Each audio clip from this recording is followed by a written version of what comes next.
పరిహారంగా మృత్యుంజయ హోమం జరిపించాలి అన్నారు.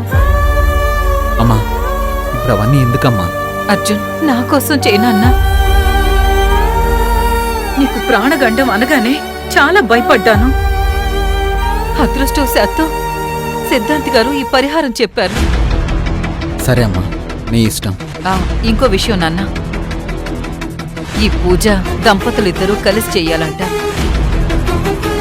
మన క్షేమం కోరుకొని ఆ కావేరి కన్నా మనం బావుండాలని కోరుకునే యమజే నీ పక్కన కూర్చుంటుంది.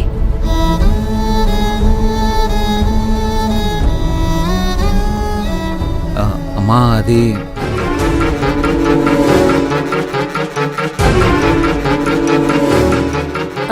అర్జున్ బాబు, యమజ కూడా పీటల మీద కావేరిని కూర్చోబెట్టమని అంది. కానీ అమ్మ ఉద్దేశం ఏంటంటే మనల్ని ముంచేసే కావేరి కంటే మంచి చేసే యమజే బెటర్ అని. అంటే ఫైనల్ డెసిషన్ నీది అనుకో. కాకపోతే తన బిడ్డ తన మాట కాదనడు అన్నది భువనమ్మ ఉద్దేశం. నాన్న అర్జున్, ఇది నమ్మకానికి సంబంధించిన విషయంరా. ఎలాంటి పూజ నువ్వంటే ప్రేమ, మన కుటుంబం అంటే ఇష్టం ఉన్నవాళ్లు చేస్తేనే ఫలితం వస్తుంది.